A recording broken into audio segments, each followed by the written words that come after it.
마태복음 1장 18절 말씀부터 25절까지의 말씀 한 절씩 교독하고 25절은 제가 함께 읽도록 하겠습니다. 예수 그리스도의 나심은 이러하니라. 그의 어머니 마리아가 요셉과 약혼하고 동거하기 전에 성령으로 잉태된 것이 나타났더니 그의 남편 요셉은 의로운 사람이라 그를 드러내지 아니하고 가만히 묻고자 하여 이 일을 생각할 때 주의 사자가 현명하여 이르되 다윗의 자손 요셉아 내 안에 마리아 데려오기를 무수하지 말라. 그의 잉태된 자는 성령으로 된 것이라.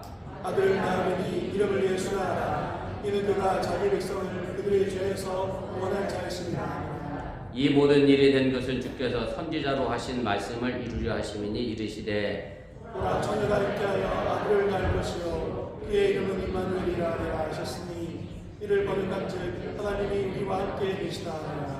요셉이 잠에서 깨어 일어나 주의 사자의 분부대로 행하여 그의 아내를 데려왔으나 아들을 낳기까지 동침하지 아니하더니 나음의 이름을 예수라 합니다. 아멘. 제가 광고 하나 또 빼놨습니다. 제가 보기에 제일 오른쪽 끝머리에 처음 오신 분이 계신데 따뜻하게 박수로 환영해 주시겠습니다. 이 시간은 우리 특별 연주가 있겠습니다.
아멘.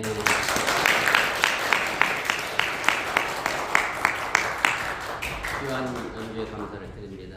어제 집에 살 때보다 더 폼을 잡았습니다. 그래서 웬만하면 제가 이름을 얘기 안 했습니다. 부끄러운 거 저희 가족들의 몫이라. 오늘은 우리 구세주이신 예수님이 태어나신 날을 축하하는 성탄절입니다. 구세주라고 하는 말은 한문 그대로 보면 세상을 구원하는 주인이라 그런 말입니다. 이 세상을 구원하는 정도의 사람이라고 하면 정말 대단한 힘을 가질 분이라 우리가 그렇게 생각할 텐데 오늘 본문 말씀에 보면 우리 구세주 예수님은 세상에서 가장 연약한 아기로 태어났다라고 보도하고 있습니다. 제가 이렇게 말씀을 드리는 이유는 예수님이 뭔가 특별한 분이라고 생각하는데 우리와 똑같은 아기로 이 땅에 태어났다는 것을 설명하기 위해서입니다. 혹시 여러분들의 100일 사진을 본 적이 있는지 모르겠습니다만은 저도 아버지 앨범을 정리하다가 정말로 오래된 50년 전의 사진, 흑백으로 된 사진을 저도 봤습니다. 그리고 우리 아들 100일 사진을 제가 보면 저와 아들의 차이가 구별할 수는 없습니다. 뭐 아버지와 아들이라서가 아니라 100일 사진은, 한국의 100일 사진은 거의 다 똑같은 포즈잖아요. 아무것도 안 걸치고 특별히 남자는 똑같은 포즈로 찍기 때문에 뭐 그 사진 자체로 특이점을 찾기가 참 어렵습니다. 뭐 우리나라 역대 대통령의 제가 100일 사진을 본 적은 없습니다만은 뭐 그때 대통령들이라고 해서 아기로 태어나서 이 사람이 대통령감이다 해서 뭐 미리 사진을 특별하게 찍었을 것 같지 않고 아마 동일하게 우리들과 같은 모습으로 100일 사진을 찍지 않았을까 그렇게 생각을 합니다. 누구나 똑같은 모습으로 이 땅에 아기로 태어납니다. 그런데 자라서는 똑같지가 않습니다. 어떤 사람은 그저 그렇게 살다가 죽는 사람이 있는가 하면 또 어떤 사람은 정말 남다르게 특별하게 삶을 살아가는 사람도 있습니다. 이런 차이를 만들어내는 것이 무엇일까? 오늘 이 시간 우리가 좀 함께 생각을 해보려고 합니다. 모든 사람의 출생은 결코 혼자 이루어지지 않습니다. 우리의 구원자이신 예수님도 예외가 아닙니다. 이 세상에 혼자 태어나는 사람은 그가 아무리 위대해도 없다라고 하는 얘기고 모든 사람은 반드시 부모를 통해 출생하게 되어 있습니다.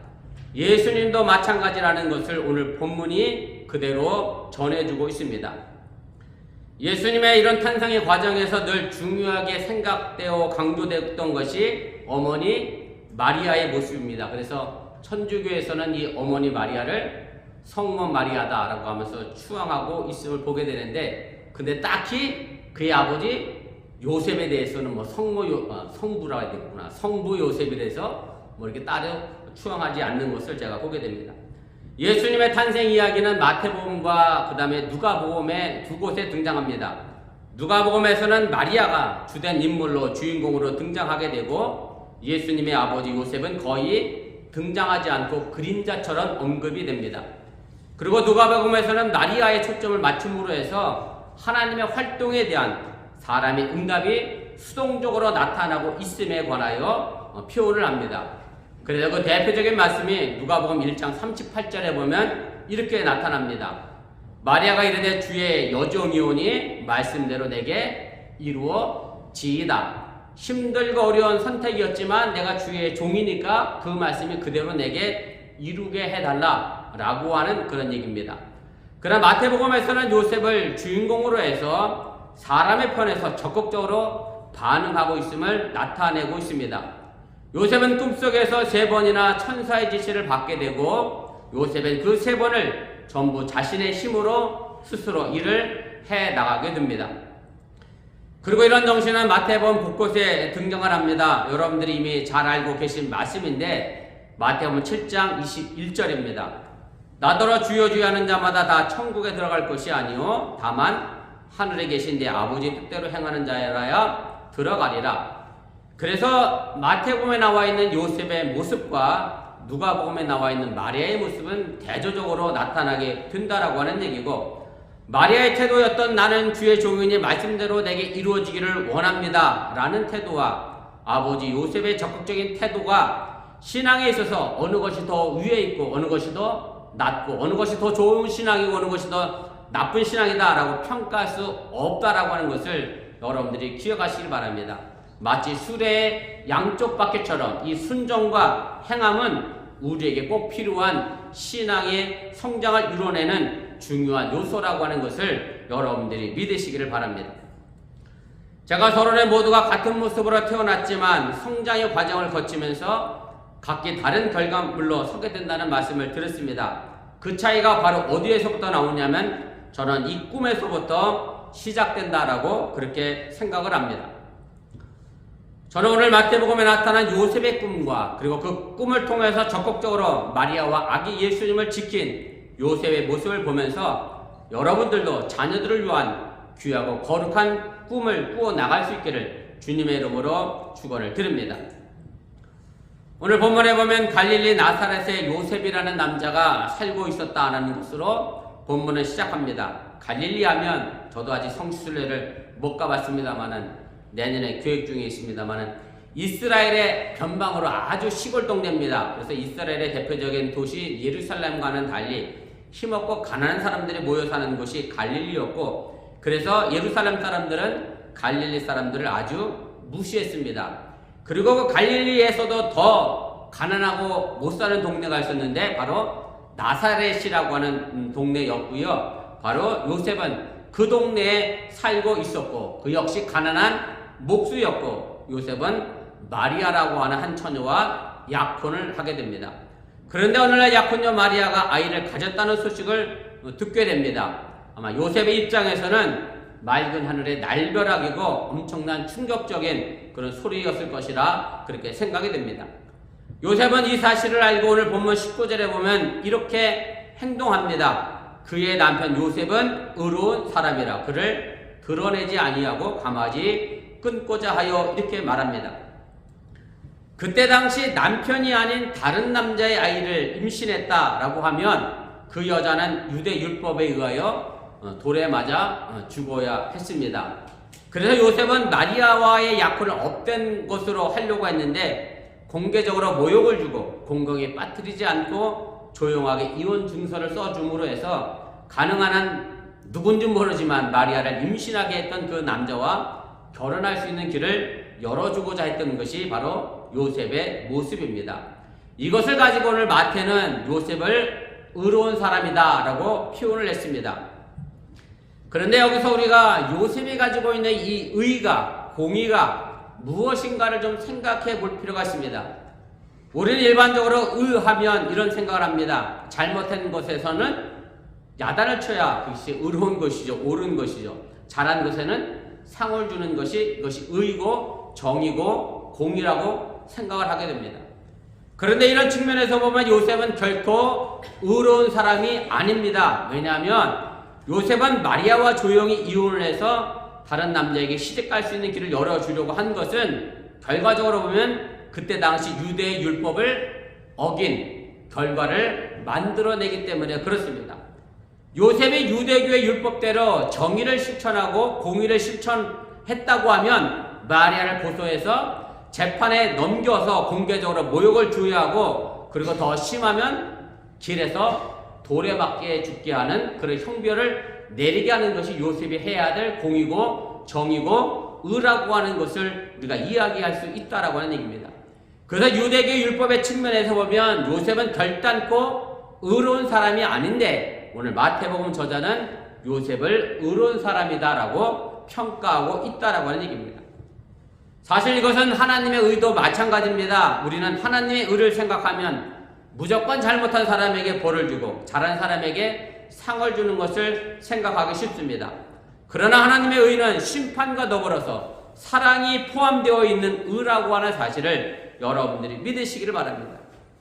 하나님은 우리가 범죄하여 죄로 인해 죽을 수밖에 없는 상황에 놓인 것을 그냥 심판하시는 것이 아니라 예수님을 이 땅에 보내신 귀한 성탄을 통해서 우리를 죄에서 구원해내시고 우리와 함께 하시는 사랑의 모습을 보여주셨다라고 하는 사실을 여러분들이 믿으시길 바랍니다.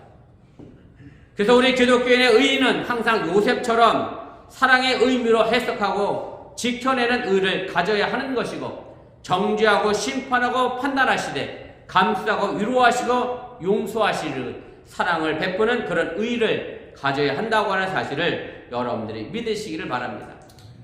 바로 이런 요셉의 의로운 행동이 구세주 예수님을 하나님의 뜻대로 키워낸 신앙의 힘이다라고 저는 생각을 해보게 됩니다. 이 일로 인해 요셉은 오랫동안 기도했고 생각을 하게 됩니다. 마리아에게 쫓아가 따지지 않았습니다. 네가 어떻게 나라 약혼해놓고 이런 일을 벌일 수 있느냐라고 쫓아가서 정죄하지도 않았습니다. 기도 중에 내가 어떻게 행동할까를 하나님께 묻고 또 물었을 것이라 그렇게 생각이 됩니다. 이런 기도 중에는 요셉에게 하나님은 그의 문제를 단번에 해결해 주십니다. 그 문제 해결 방법은 바로 꿈을 통해서 오늘 해결해 주심을 오늘 본문은 설명을 해 줍니다. 본문 20절을 보면 주의 사자가 그의 꿈에 나타나서 마리아를 데려오라 그렇게 명합니다. 그리고 천사는 처녀 말의 임신은 성령이 의한 것이라고 가르쳐 주게 됩니다. 거룩한 영에 의해 잉태된 아이라고 하는 말이고요. 바로 이 부분에서 우리가 또 한 번 경계해야 될 아주 중요한 신앙의 문제가 있습니다. 무슨 말씀인가 하면 많은 분들이 이 부분에서 이것이 가능한가를 묻고 따지려고 합니다. 이게 의학적으로 가능하냐, 아니면 과학적으로 이것이 정말 이루어질 수 있는 일이냐, 그리고 여러 가지 해석을 내놓게 됩니다. 그런데 제가 언젠가 한번 드린 말씀이지만 성경은 절대로 의학서적이 아닙니다. 성경은 의학적으로 어떻게 아이가 태어나는 것을 우리에게 가르쳐주는 책이 아닙니다. 과학적으로 성경은 아기가 어떻게 만들어지는가를 가르쳐주는 책도 아닙니다. 성경은 우리의 신앙의 고백을 담고 있는 책이라고 하는 것을 여러분들이 다시 한번 기억하시길 바랍니다. 이걸 합리적으로, 이성적으로, 과학적으로, 의학적으로 해결하려고 하니 여러 가지 해석을 만들어내게 되는데 그 문제가 온전히 또한 이해되지 않고 또 다른 문제를 만들어내게 됩니다. 그래서 우리가 이 부분에서 예수의 탄생을 이성적으로, 과학적으로 해석하는 것이 중요한 것이 아니라 마리아가 하나님의 능력으로 성령을 통해서 예수님을 낳았다라고 하는 것이 신앙적인 진리라고 하는 사실을 여러분들이 믿으시기를 바랍니다. 사실 이 문제는 창세기 1장 1절에서 이미 다 해결된 문제입니다. 무슨 말씀인가 하면 성경의 시작 창세기 1장 1절은 이렇게 시작합니다. 태초에 하나님이 천지를 창조하시니라. 사실은 구약 성경부터 읽어나가기 시작하면 창세기까지 그래도 읽어나가다가 중간에 뭐 레위기나 민수기나 신명기 가면 안 읽죠. 쓸데없는 이상한 율법만 많이 나오니까. 근데 창세기 제일 앞에 태초에 하나님이 천지를 창조하시느라, 사실 여기서 이 문제를 해결하지 않으면 그 다음 2절, 3절, 4절, 5절 쭉 요한계시록까지 성경을 읽어나갈 수는 없습니다. 무슨 얘기냐면 아무것도 없는 것에서 하나님이 이 세상을 만드시고 우리를 만드셨다는 사실을 믿지 않는다라고 하면 성경 자체를 우리는 받아들일 수 없고 그 문제를 해결할 수 없기 때문에 그렇습니다. 천지를 만드신 하나님, 무에서 유를 만들어내신 그 하나님이 동정녀 마리아를 통하여 예수를 이 땅에 보내신 것은 바로 하나님의 능력이요 또 우리의 신앙의 고백이 된다라고 하는 사실을 여러분들이 믿으시기를 바랍니다. 그러게 오늘 본문 20절에 주의 사자가 요셉에게 나타나 하나님이 하신 일이라고 알려준 것이고, 요셉은 그 하나님의 능력을 믿기에 마리아를 데리고 자기 집으로 올 수 있었다고 하는 사실을 여러분들이 믿으시기를 바랍니다. 예수님의 성녀로 잉태되었다 하면 예수님은 단순히 사람 요셉의 아들이 아니라 하나님의 아들이라고 하는 신앙의 고백입니다. 성경에는 성령으로 인하여 태어난 것이 많이 있습니다. 사도행전 1장 8절에 보면 성령이 임해 초대교회가 태어나게 됩니다. 누가복음 1장 15절을 보면 세례 요한은 어머니 뱃속으로부터 성령의 충만함을 받아 태어난 사람임을 알게 됩니다. 성령에 의해 잉태된 것, 이것은 사실 모든 창조된 사람에게 주어지는 것이라고 하는 것도 여러분들이 잊지 마시길 바랍니다. 창세기 2장 7절의 말씀에 보면 하나님은 사람을 진흙으로 지으시고 생기를 그 코에 불어 넣으셨다라고 말씀합니다. 여기서 생기라고 하는 말이 히브리어로 누사마라고 하는 단어를 사용하는데 이것이 바로 성령이라고 하는 단어를 뜻하게 됩니다.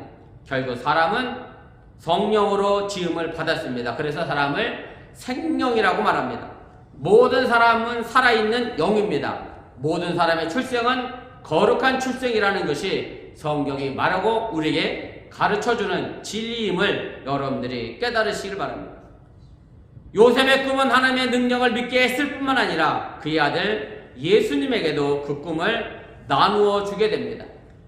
꿈에서 주의 사자는 요셉에게 아들을 낳을 것인데 그 이름을 예수라라고 지으라 말합니다.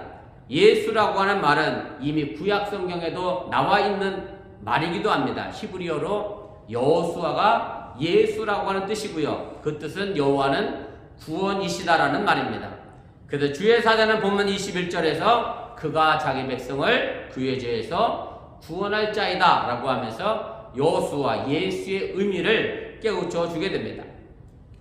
이것은 요셉만이 꾸는 꿈은 아닙니다. 부모된 사람이라고 하면 모두가 꾸는 꿈이고 우리가 이것을 흔히 태몽이라고 이야기를 하기도 합니다. 요셉의 태몽은 바로 예수님이 사람들을 죄에서 구원할 뿐이다 라는 꿈을 꾸게 됐다라고 하는 얘기입니다. 바로 예수님의 탄생은 이 꿈에서부터 시작을 했습니다. 한 아버지 요셉의 꿈이 이 아기 예수를 이 땅에 태어나게 했고 장차 구원자 예수님으로 만들어냈다라고 하는 말씀입니다. 이것이 아버지 요셉이 가지고 있었던 남다른 소망과 꿈이었고 결국 이것은 예수님을 세상을 구원할 어른이 되게 했습니다. 아기 예수님은 꿈이 낳은 아기이고 한 아버지의 꿈을 통해 아기 예수가 탄생하게 되었다는 말씀입니다. 지금도 우리는 자녀들을 향한 꿈을 가지고 있고 그 꿈을 꿉니다. 이제 고등학교를 졸업해서 대학에 가서 내 꿈을 떠났다고 여러분들이 포기하지 마시길 바랍니다. 민정이가 방학이라 왔는데 민재는 어디 갔냐 했더니 한국 갔대. 그랬더니 김주영 권사님하고 우리 김 지사님이 고개를 절절요. 그놈이 한국 갔대요. 포기하지 마세요. 아직 자녀를 위한 꿈은 포기하면 안 됩니다. 우리 장군사님도 건의를 향한 꿈을 절레절레 견디자고 포기하지 마시고 저도 우리 딸 현경이를 위한 꿈을 아직도 포기하지 않았습니다.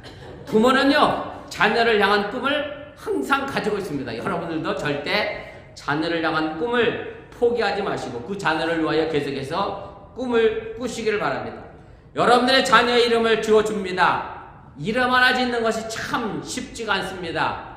이름을 어떻게 짓느냐 거기에 부모의 마음과 소원을 담아 이름을 짓게 됩니다. 그래서 그 이름을 지을 때 그 꿈을 가지고 성장하도록 부모가 이름을 짓게 됩니다. 그런데 그 이름을 짓고 나면 그때뿐이고 내 아이의 이름의 뜻이 그거였나 잊어먹고 살아갈 때가 너무나 많은 것이 우리의 삶의 모습입니다. 그러나 여러분들이 이 꿈을 다시 리마인드 하시고 잃어버리지 마시기를 주님의 이름으로 간절히 부탁을 드립니다. 그렇다고 그 이름대로 아이가 저절로 성장하고 자라는 것은 아닙니다. 이름은 그럴싸하게 지어놓고 그 이름대로 되는 것이 아니기 때문에 그렇습니다. 제가 갑자기 생각이 났는데요. 전두환 전 대통령이라고 요즘 안 하는 것 같아. 구속돼서 전두환 씨 이름이 두환, 클 두자에다가 발군을 한자더라고요. 그래서 전두환이 어떻게 됐죠? 이름이 크게 빛나라고 부모가 지어줬는데 그래서 머리도 벗어주셨나봐요. 아주 반짝반짝 빛나는데 근데 잘못 빛나서 사실은 크게 이름을 빛나라고만 전했는데 어떻게 빛나라고 목적을 안 정해놔갖고 잘못 져갖고 감옥에도 오래 계시고 백담사에도 오래 있었고 아무튼 제가 갑자기 생각나서 말씀드리는데 아름다운 꿈은 그냥 이루어지는 게 아니고요. 그만한 대가를 치러야 그 꿈이 이루어지게 됩니다. 그 꿈을 이루기 위한 삶이 있어야 하고 교육이 있어야 합니다. 바른 꿈을 꾸고 그 꿈을 이루게 하는 부모의 교육이 있어야 하고 그렇지 않으면 그 꿈은 악몽으로 우리의 현실로 나타나게 된다라고 하는 것을 여러분들 잊지 마시기 바랍니다. 여러분 한 아버지로서 그리고 한 어머니로서 오늘 우리 자녀에게 어떤 꿈을 심어주고 있는지 이 성탄절에 다시 한번 생각해 보시길 바랍니다. 뭐 어떤 사람은 의사가 되었으면 좋겠고 누구는 약사가 되면 좋겠고 멋진 건축가가 되었으면 좋겠고 변호사가 되었으면 좋겠고 아무튼 나름대로 여러분들은 자녀들에게 이런 꿈을 가지고 있습니다. 그런데 단순히 사업가가 돼서 돈을 많이 벌고 의사가 되고 돈을 많이 벌고 다 좋은데 왜 그렇게 되어야 하는지 거기에 진짜 꿈을 여러분들이 심어 주시기를 바랍니다. 빨리 가고 높이 가는 것이 중요한 것이 아니라 천천히 가더라도 바른 길로 하나님의 성령의 사람으로 이 땅에서의 삶이 살아가는 것이 더 중요한 꿈이라고 하는 사실을 여러분들이 잊지 마시기 바랍니다. 그리고 예수님의 탄생 이야기 뒤에 요셉은 2번이나 더 등장하며 꿈을 꾸게 됩니다. 이 모든 것이 이 꿈을 통해서 그대로 이루어졌음을 또한 보게 됩니다. 요셉의 2번째 꿈은 마태복음 2장 13절에 등장합니다. 우리 앞에 화면에 있는데 함께 읽어보겠습니다. 그들이 떠난 후에 주의 사자가 요셉에게 현명하여 이르되 헤롯이 아기를 찾아 죽이려 하니 일어나 아기와 그의 어머니를 데리고 애굽으로 피하여 내가 네게 이르기까지 거기 있으라. 그리고 요셉의 3번째 꿈은 마태복음 2장 19절부터 21절에 등장합니다. 함께 있습니다. 헤롯이 죽은 후에 주의 사자가 애굽에서 요셉에게 현명하여 이르되 일어나 아기와 그의 어머니를 데리고 이스라엘 땅으로 가라. 아기의 목숨을 찾던 자들이 죽었느니라 하시니 요셉이 일어나 아기와 그의 어머니를 데리고 이스라엘 땅으로 들어가니라.